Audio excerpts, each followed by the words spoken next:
জোরে আমিন বলা নিয়ে, রাফালায় দান করা নিয়ে, পায়ের সাথে পা মিলানো নিয়ে, বুকের উপরে হাত বাঁধা নিয়ে ব্যঙ্গ করে না? ব্যঙ্গ করে। এই কিছুদিন আগে একটা শয়তান ব্যঙ্গ করেনি?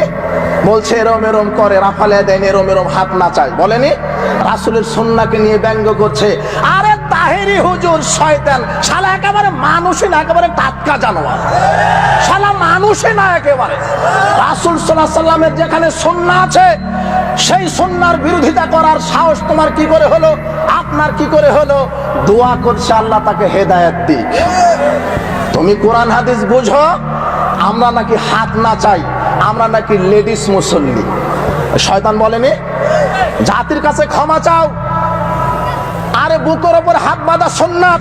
হাদিস পড়তে যদি জানো, হাদিস খোলো, মুসনাদে আহমদ খুলেন, 22,610 নম্বর হাদিস।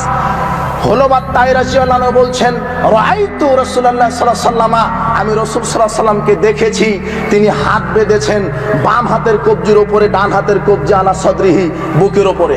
সহিহ ইবনে খুজাইমা খুলেন, 479 নম্বর হাদিস, সহিহ ইবনে খুজাইমা।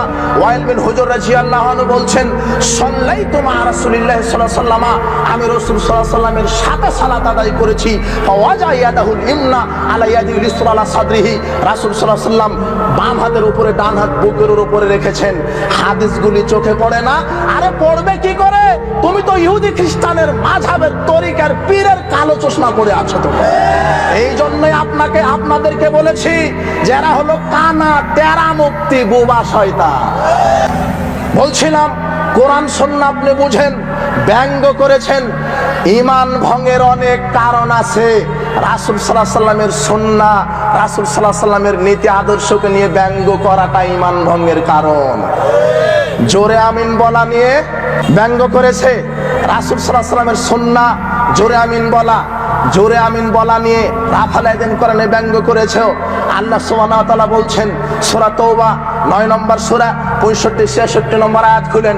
আল্লাহ সুবহানাহু ওয়া তাআলা বলছেন, কুল আবিল্লাহি ওয়া আয়াতিহি ওয়া রাসূলিহি কুনতুম তাস্তাহজিউন, বলো হে পৃথিবীর মানুষ, তোমরা কি আল্লাহ এবং তার আয়াত এবং তার রাসূলের কোন বিধান নিয়ে ঠাট্টা মশকরা করছো? ওয়ালা তা'তাদিরু, বিচার মাঠে যদি ঠাট্টা মশকরা করা অবস্থায় উপস্থিত হন, আল্লাহ বলবেন আজকে কোনো ওজুর পেশ করো না, আজকে মাযহাবের দোহাই দিয়ে, ইজম তরিকার দোহাই দিয়ে ওজুর পেশ করো না। কাদ কাফারতুম বাদা ঈমানিকুম, তোমরা ঈমান আনার পরে অটো কাফের হয়ে গেছো।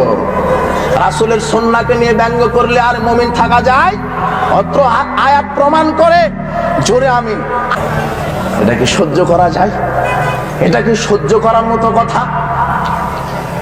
বলে ওইদিকে 150 টাকা দেওয়া হয়, ওকে 150 টাকা দেওয়া হয়, ওকে 500 টাকা দেওয়া হয়। কেন?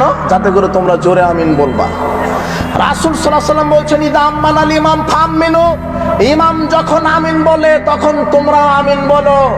ফাইন্নাহু মান ওয়াফাকা তামিনহু তামিনাল মালায়েকা গুফরা লাহু মা তাকাদ্দামা মিন যামবিহি, ইমামের আমিন, ফেরেশতার আমিন, মুক্তাদির আমিন একসাথে মিলে গেলে আল্লাহ সব পাপ ক্ষমা করে দেন।